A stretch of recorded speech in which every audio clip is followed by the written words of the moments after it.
Hello दोस्तों, स्वागत है आपका हमारे चैनल पर। आशा है आप सभी ठीक होंगे। तो आज के क्लास में हम लोग हिंदी गद्य साहित्य से संबंधित कुछ महत्वपूर्ण प्रश्नों को देखेंगे। ध्यान दीजिएगा और अंत तक जुड़े रहिएगा।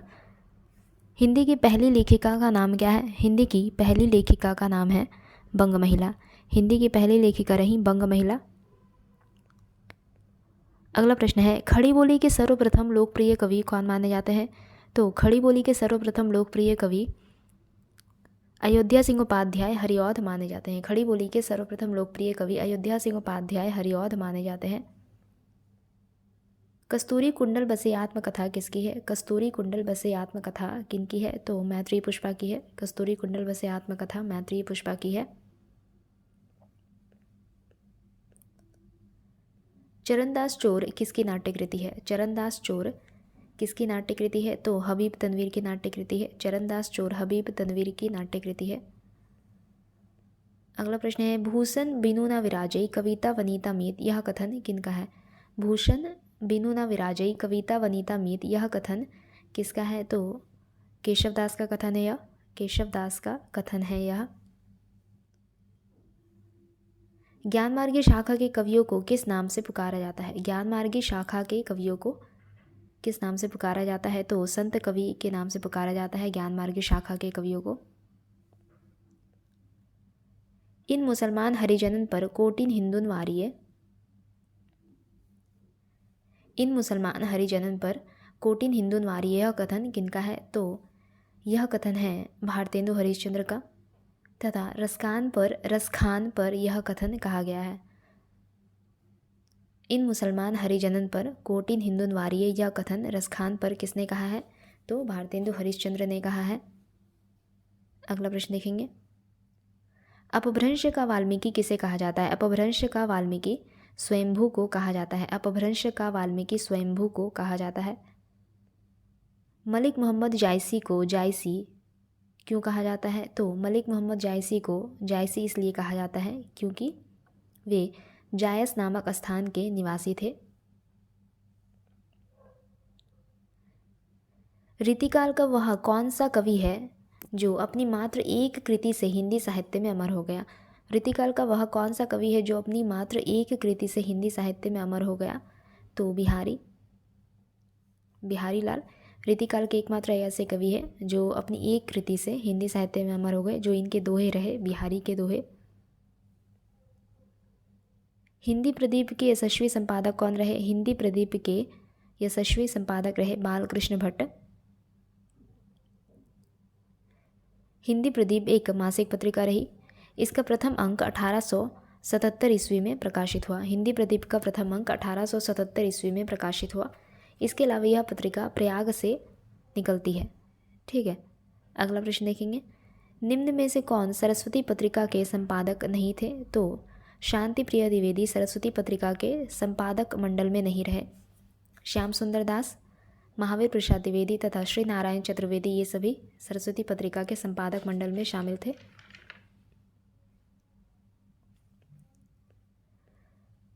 निम्नलिखित में से कौन सा नाटक जयशंकर प्रसाद का नहीं है? तो जन्मेजय का नायक, स्कंदगुप्त, ध्रुव स्वामिनी ये सभी जयशंकर प्रसाद के नाटक हैं। परंतु सिंदूर की होली यह जयशंकर प्रसाद द्वारा रचित नाटक नहीं है, बल्कि यह लक्ष्मी नारायण मिश्र द्वारा रचित नाटक है। तथा इसका प्रकाशन वर्ष रहा 1934 ईस्वी। इसका प्रकाशन वर्ष रहा 1934 ईस्वी। इसके अलावा यह नाटक 2 अंकों में विभाजित है।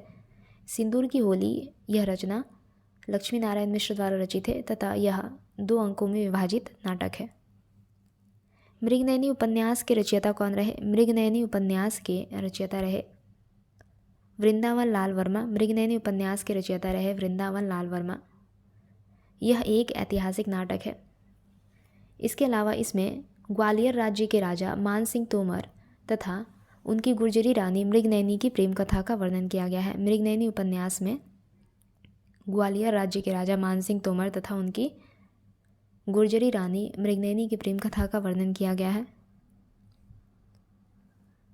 बाल चित्रण में निम्न में से कौन से कवि श्रेष्ठ रहे? बाल चित्रण में सूरदास श्रेष्ठ माने जाते हैं।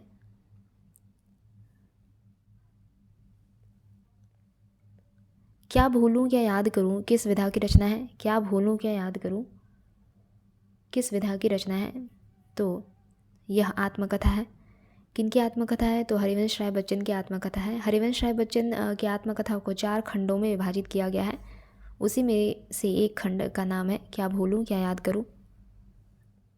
आखिरी चट्टान की रचना विधा क्या है? तो आखिरी चट्टान एक यात्रा वृत्तांत है।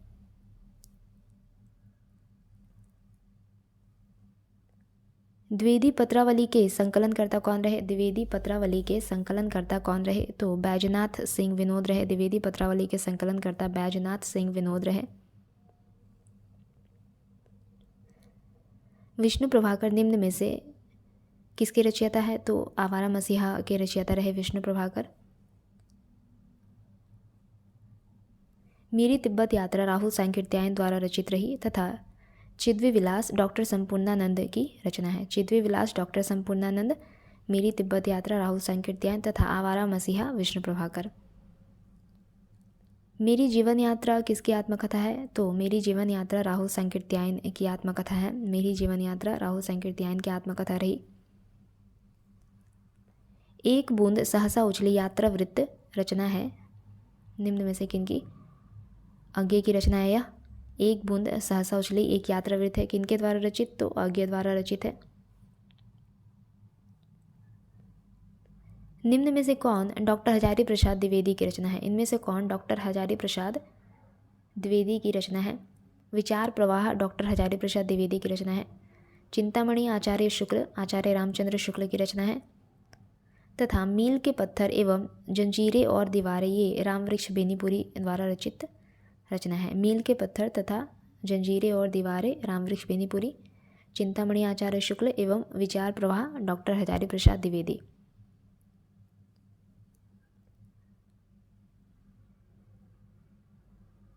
निम्न में से यशपाल की आत्मकथा कौन सी है? इनमें से यशपाल की आत्मकथा है सिंहावलोकन। सिंहावलोकन यशपाल की आत्मकथा है। अगला प्रश्न देखते हैं। समय सारथी के लेखक कौन रहे? समय सारथी के लेखक रहे राहुल सांकृत्यायन। समय सारथी के लेखक रहे राहुल सांकृत्यायन। मेरा जीवन प्रवाह की रचना विधा क्या है? मेरा जीवन प्रवाह की रचना विधा है आत्मकथा। मेरा जीवन प्रवाह आत्मकथा है। किनकी आत्मकथा है? तो वियोगी हरि की आत्मकथा है यह। निम्नलिखित रचनाओं में से कौन सी रचना रेखाचित्र है? रेखाचित्र विधा से संबंधित निम्न में से कौन सी रचना है? स्मृति की रेखाएं, यह महादेव वर्मा द्वारा रचित उनकी रेखाचित्र है। नीरजा महादेव वर्मा द्वारा रचित एक कविता संग्रह है। तथा जयसंधि जैनेन्द्र कुमार की रचना है आधे अधूरे मोहन राकेश। ठीक है, जयसंधि जैनेन्द्र कुमार, नीरजा महादेव वर्मा का कविता संग्रह, स्मृति की रेखाएं रेखाचित्र है, रचयिता रही महादेव वर्मा। माटी हो गई सोना किस विधा की रचना है? माटी हो गई सोना रेखा चित्र या फिर संस्मरण विधा की रचना है, कह सकते हैं, दोनों में से कोई एक होगा। इसके रचयिता कौन है? कन्हैयालाल मिश्र प्रभाकर। माटी हो गई सोना के रचयिता रहे कन्हैयालाल मिश्र प्रभाकर। जीवन और दर्शन के रचयिता कौन रहे? जीवन और दर्शन के रचयिता रहे डॉक्टर संपूर्णानंद। जीवन और दर्शन के रचयिता रहे डॉक्टर संपूर्णानंद। तरंगिणी की रचना विधा कौन है? तरंगिणी की रचना विधा कौन है? तो इसकी रचना विधा है गद्य काव्य। यह एक गद्य काव्य है जिसके रचयिता रहे वियोगी हरि। तरंगिणी एक गद्य काव्य है जिसके रचयिता रहे वियोगी हरि। रिपोर्ताज साहित्य विधा किस युग की देन है? रिपोर्ताज साहित्य विधा भारतेंदु युग की देन है। पैरों में पंख बांधकर यात्रा वृतांत कृति किसकी है? पैरों में पंख बांधकर यात्रा वृतांत कृति है रामवृक्ष बेनीपुरी की। यात्रा वृतांत विधा की रचना है पैरों में पंख बांधकर, रचयिता रहे रामवृक्ष बेनीपुरी। निम्न में से कौन सी जीवनी है? तो आवारा मसीहा एक जीवनी है, रचयिता रहे विष्णु प्रभाकर। आवारा मसीहा किनकी जीवनी है? तो यह शरत चंद की जीवनी है। निराला की साहित्य साधना के लेखक कौन है? निराला की साहित्य साधना के लेखक रहे रामविलास शर्मा। निराला की साहित्य साधना के लेखक रहे रामविलास शर्मा। केदारनाथ पांडे किस लेखक का वास्तविक नाम है? केदारनाथ पांडे किस लेखक का वास्तविक नाम है? तो राहुल सांकृत्यायन का वास्तविक नाम है केदारनाथ पांडे, राहुल सांकृत्यायन का वास्तविक नाम है। निम्न में से कौन सी रचना निबंध है? इनमें से कौन सी रचना निबंध है? रामवृक्ष बेनीपुरी द्वारा रचित गेहूं बनाम गुलाब यह एक ललित निबंध है। रामवृक्ष बेनीपुरी द्वारा रचित गेहूं बनाम गुलाब एक ललित निबंध है। अगला प्रश्न है, दिल्ली दरबार दर्पण गद्य की किस विधा से संबंधित है? दिल्ली दरबार दर्पण यह भारतेंदु हरिश्चंद्र द्वारा रचित एक निबंध है। दिल्ली दरबार दर्पण निबंध विधा से संबंधित रचना है। किनकी है? तो भारतेंदु हरिश्चंद्र की। निम्न में से कौन युग प्रवर्तक निबंध लेखक है? इनमें से कौन युग प्रवर्तक निबंध लेखक है? तो आचार्य महावीर प्रसाद द्विवेदी एक युग प्रवर्तक निबंध लेखक रहे। निंदा रस निबंध के रचनाकार कौन है? निंदा रस निबंध के रचनाकार कौन रहे? तो हरिशंकर परसाई रहे। निंदा रस निबंध के रचनाकार हरिशंकर परसाई रहे। मजदूरी और प्रेम रचना का संबंध किससे है? मजदूरी और प्रेम रचना का संबंध है सरदार पूर्ण सिंह से। मजदूरी और प्रेम रचना का संबंध है सरदार पूर्ण सिंह से। हिंदी का प्रथम यात्रा वृतांत सरयू पार की यात्रा किसने लिखा है? हिंदी का प्रथम यात्रा वृतांत सरयू पार की यात्रा के रचयिता रहे भारतेंदु हरिश्चंद्र। इसका रचना काल रहा 1871 ईस्वी। सन्नाटा के लेखक कौन है? सन्नाटा के लेखक रहे भवानी प्रसाद मिश्र। सन्नाटा के लेखक रहे भवानी प्रसाद मिश्र। सन्नाटा एक काव्य है या फिर कहे तो काव्य संग्रह। ज्ञानोदय पत्रिका के संपादक कौन रहे? तो ज्ञानोदय पत्रिका के संपादक रहे कन्हैया लाल मिश्र प्रभाकर। ज्ञानोदय पत्रिका के संपादक रहे कन्हैया लाल मिश्र प्रभाकर। वसुधा मासिक पत्रिका का संपादन किसने किया? वसुधा मासिक पत्रिका का संपादन किया हरिशंकर परसाई ने। वसुधा मासिक पत्रिका का संपादन किया हरिशंकर परसाई ने।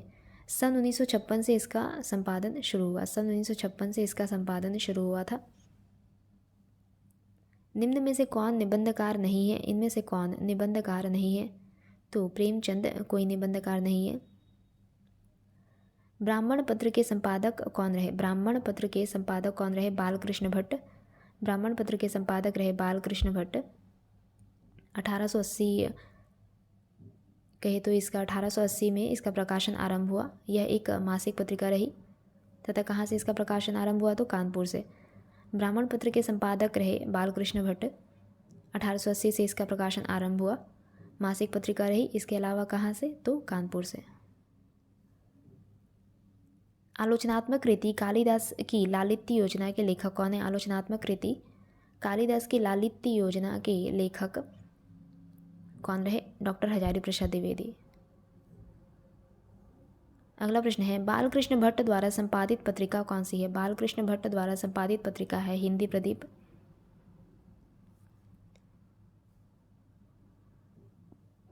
मेरी असफलताएं आत्मकथा के रचनाकार कौन है? मेरी असफलताएं आत्मकथा के रचनाकार है बाबू गुलाब राय। मेरी असफलताएं आत्मकथा के रचनाकार रहे बाबू गुलाब राय। गुड़िया भीतर गुड़िया की विधा कौन सी है? गुड़िया भीतर गुड़िया की विधा है मैत्रेयी पुष्पा। अच्छा, गुड़िया भीतर गुड़िया की विधा कौन सी है? तो यह मैत्रेयी पुष्पा की आत्मकथा है। ठीक है, आत्मकथा विधा है से संबंधित है गुड़िया भीतर गुड़िया। रचनाकार यानी ये किसकी आत्मकथा रही? तो मैत्रेयी पुष्पा की आत्मकथा रही गुड़िया भीतर गुड़िया। आज का अंतिम प्रश्न है, वासुदेव शरण अग्रवाल की रचना कौन सी है? वासुदेव शरण अग्रवाल की रचना है निम्न में से वाग्धारा। ठीक है, तो आज की क्लास को हम यहीं पे समाप्त करते हैं। अगले क्लास में जल्दी मिलेंगे। तब तक के लिए अगर आप लोगों को हमारी क्लास अच्छी लगे तो लाइक शेयर सब्सक्राइब ज़रूर कीजिएगा। धन्यवाद।